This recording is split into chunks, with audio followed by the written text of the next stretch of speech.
जरूरी सूचना है सभी स्टूडेंट्स के लिए, स्टडी फॉर सिविल सर्विसेज का Android app Google play store में आ चुका है, उसको प्लीज तुरंत इंस्टॉल कर लीजिए। और अगर आप स्टडी फॉर सिविल सर्विसेज के सिर्फ ऐप से कोई भी कोर्स, कोई भी पीडीएफ परचेस करते हैं तो उसमें अप्लाई कूपन, अगर आप ज्ञान सर जो है आप उसमें अप्लाई करते हैं, ये कूपन कोड है, तो उसमें 20% फीस तुरंत माफ हो जाएगी, मतलब 20% डिस्काउंट तुरंत उसमें लग जाएगा। ज्ञान सर लिखना है, नॉर्मली ज्ञान सर स्मॉल लेटर में है सब कुछ, कोई स्पेस नहीं, कोई कॉलम नहीं, सिर्फ ज्ञान सर, GYANSIR। इस तरह से अगर कूपन कोड लगाते हैं आप ऐप में बाई करने से पहले, जो अप्लाई कूपन वाले में आता है, तो 20% का डिस्काउंट तुरंत मिलेगा। वीडियो देखिए। नमस्कार दोस्तों, आप सभी का स्वागत है स्टडी फॉर एग्जाम्स में। दोस्तों, यह ज्योग्राफी सीरीज का 5वां वीडियो है। इसमें हम लोग इंडियन एंड वर्ल्ड ज्योग्राफी के मोस्ट इंपॉर्टेंट क्वेश्चन को कवर करेंगे।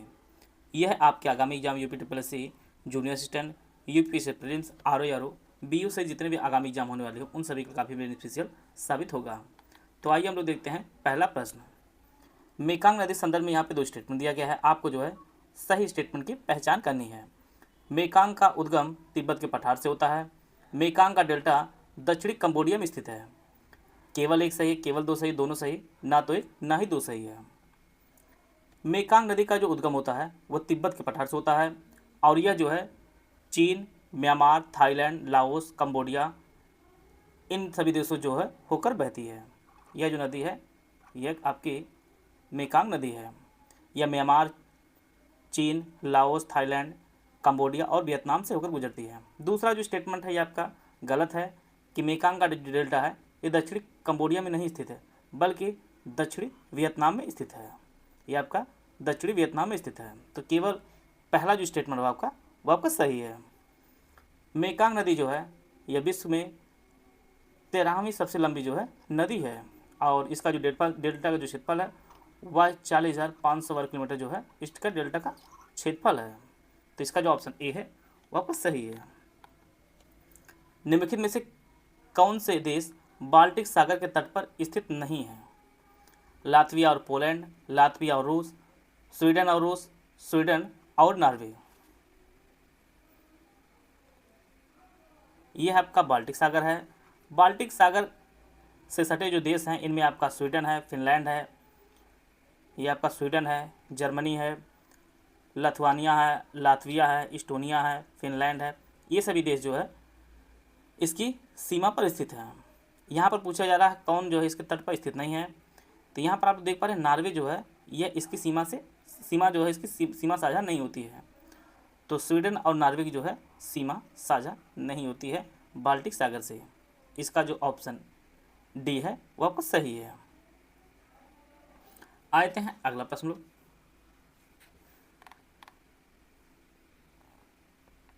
यहाँ पे आपको सम्मिलित करना है, एक तरफ खनिज अन्वेषण अभिकरण है, दूसरी तरफ आपका मुख्यालय दिया गया है। तेल व प्राकृतिक गैस आयोग, खनिज अन्वेषण निगम लिमिटेड, राष्ट्रीय खनिज विकास निगम, राष्ट्रीय aluminium company limited, Bhubaneswar, Hyderabad, Nagpur और नई दिल्ली। ऑप्शन आप लोग सामने दिया गया, आप लोग ऑप्शन पढ़ लीजिए।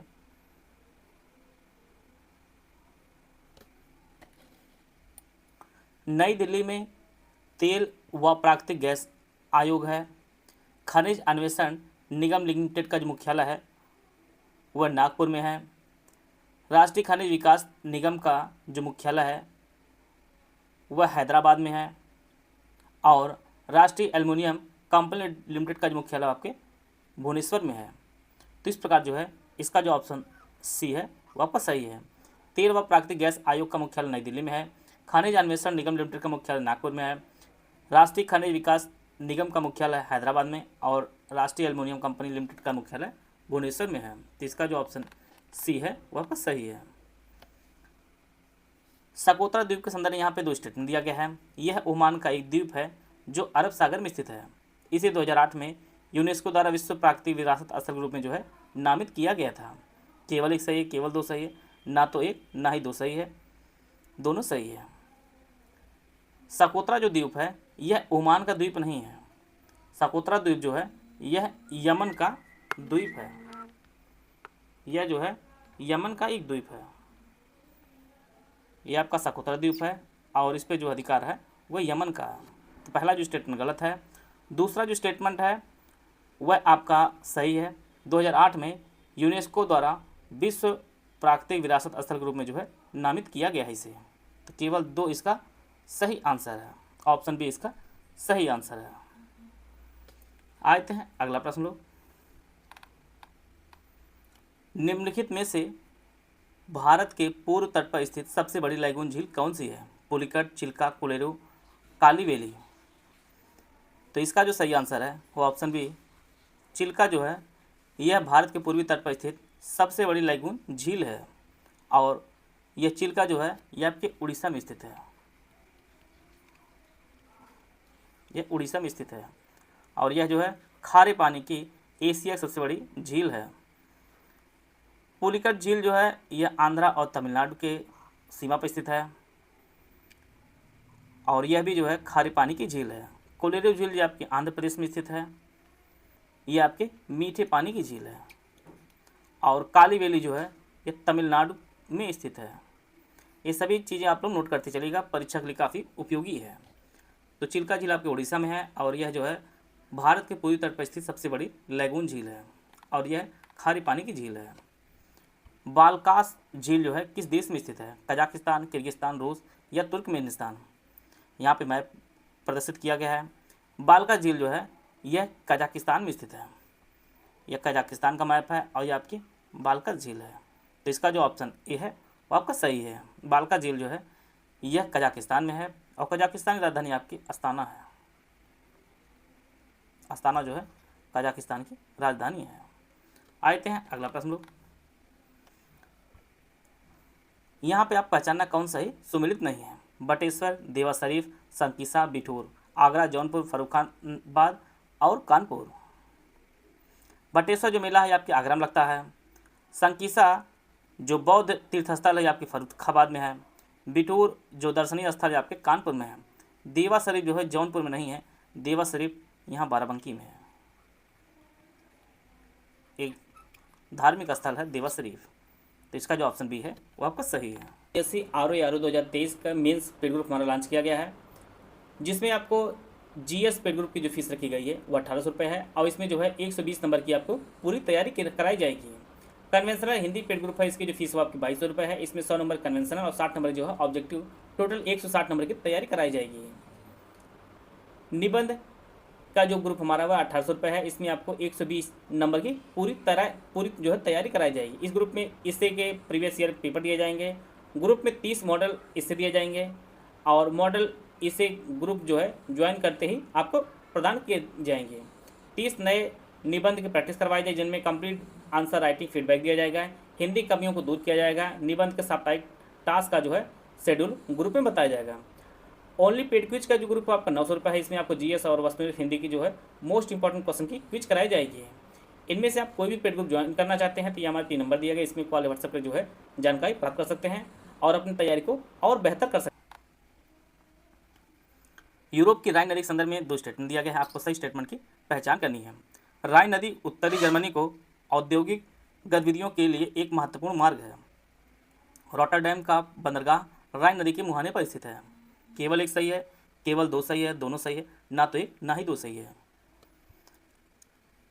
ये आपकी राइन नदी है और राइन नदी जो है बहते हुए कई देशों से बहते हुए यह जो नदी है यह स्विस आल्प्स से निकलती है और अंत में जो है उत्तरी सागर के मुहाने पर स्थित रॉटरडैम जो है स्थित है आपका। तो जो दूसरा स्टेटमेंट आपका सही है। राइन नदी जो है उत्तरी जर्मनी की औद्योगिक गतिविधियों के लिए महत्वपूर्ण नहीं है, बल्कि यह पश्चिम जर्मनी की, ये जर्मनी है और ये आपके पश्चिम में है। तो जो पहला स्टेटमेंट आपका गलत है, दूसरा स्टेटमेंट जो आपका सही है। रॉटरडैम का जो बंदरगाह है यह राइन नदी के मुहाने पर स्थित है और पहला जो स्टेटमेंट वो गलत है, क्योंकि राइन नदी जो है पश्चिमी जर्मनी की औद्योगिक गतिविधियों के लिए जो है एक महत्वपूर्ण मार्ग है। तो बी ऑप्शन इसका सही है। आते हैं अगला प्रश्न। उत्तर प्रदेश में मयूर संरक्षण केंद्र किस जनपद में स्थित है? महोबा, मथुरा, मैनपुरी या महाराजगंज। तो इसका जो सही आंसर है वो ऑप्शन बी मथुरा में स्थित है, मयूर संरक्षण केंद्र। बी ऑप्शन इसका सही है। फिलीपींस और वियतनाम के बीच निम्नलिखित में से कौन सागर स्थित है? फिलीपींस सागर, पूर्व चीन सागर, दक्षिण चीन सागर या सिलिबीस सागर। यहाँ मैप का प्रयोग किया गया, आप लोग आसानी समझ सकते हैं। फिलीपींस और वियतनाम, ये आपका वियतनाम है और ये आपका फिलीपींस है। जो बीच में सागर का नाम है साउथ चाइना सी। दक्षिण चीन सागर जो है इन दोनों के मध्य स्थित है। वर्ल्ड ज्योग्राफी से आपको इसी प्रकार के प्रश्न देखने को मिलेंगे। आप लोग इन सभी प्रश्नों को नोट भी करते चलिए और हो सके आप लोग जो है मैप का स्क्रीनशॉट ले लीजिए या आप लोग ऑक्सफोर्ड वगैरह किसी का जो है मैप में इसकी प्रैक्टिस कर लीजिए, क्योंकि परीक्षा में इसी प्रकार से वर्ल्ड ज्योग्राफी क्वेश्चन आपको देखने को मिलेंगे। कर्क रेखा किन राज्यों से होकर गुजरती है? त्रिपुरा, मिजोरम, मणिपुर, पश्चिम बंगाल। ऑप्शन आप लोग सामने है, ऑप्शन आप लोग पढ़ लीजिए। जैसा कि हम लोग जानते हैं कर्क रेखा जो है भारत के टोटल 8 राज्यों से गुजरती है। आइए हम लोग भारत के मैप को देख लेते हैं।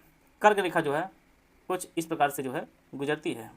गुजरात, राजस्थान, मध्य प्रदेश, छत्तीसगढ़, झारखंड, पश्चिम बंगाल, त्रिपुरा और मिजोरम, टोटल जो है 8 राज्यों से होकर गुजरती है। तो इसका जो सही आंसर है वो ऑप्शन 1, 2 और 4 जो ऑप्शन सी में दिया गया है, मणिपुर से जो है कर्क रेखा नहीं गुजरती है। सी ऑप्शन इसका सही है। आते हैं अगला प्रश्न। निम्नलिखित में से कौन सा हिमनद नुब्रा घाटी में स्थित है? बियाफो, बाल्टोरो, सियाचिन या हिस्पर? तो इसका जो सही आंसर है नुब्रा घाटी में जो है सियाचिन ग्लेशियर स्थित है। इसका जो ऑप्शन सी है वो आपका सही है।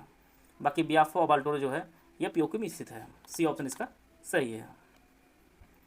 यहाँ पर एक तरफ नदी घाटी परियोजना, दूसरी तरफ जो है नदी पर अवस्थित है। आपको सोचिए कुछ सोचिए से मिलान करना है। सलाल परियोजना, नागार्जुन सागर परियोजना, पोचमपाद परियोजना, माता टीला परियोजना, गोदावरी, बेतवा, चिनाब, किसरा। सलाल जो परियोजना है ये चिनाब नदी पर है। नागार्जुन सागर जो परियोजना है, नागार्जुन सागर ये आपके कृष्णा नदी पर स्थित है। पोचमपाद परियोजना जो है ये आपकी गोदावरी नदी पर स्थित है और माता टीला परियोजना आपके बेतवा नदी पर स्थित है। तो 3, 4 जो है ऑप्शन डी में दिया गया है।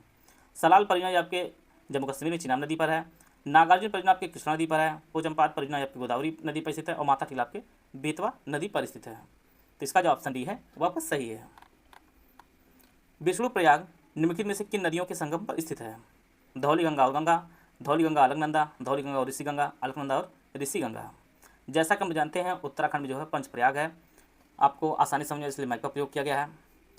विष्णुप्रयाग जो है ये आपका है और विष्णुप्रयाग धौली गंगा और अलकनंदा के संगम पर स्थित है। फिर आगे चलकर यह जो है अलकनंदा जो है जब नंदाकिनी से मिलती है तो वह जो स्थान है आपका वो नंद प्रयाग है। और फिर थोड़ा आगे चलने के बाद पिंडान नदी मिलती है अलकनंदा से, वह जो स्थान आपका आ जाता है कर्णप्रयाग कहा जाता है। फिर आगे चलते हुए जब मंदाकिनी अलकनंदा से मिलती है तो वह जो स्थान कहा जाता है उसे रुद्रप्रयाग कहा जाता है। और अंत में जो है अलकनंदा भागीरथी जब मिलती है तो वह जो स्थान कहा जाता है आपका देवप्रयाग कहा जाता है।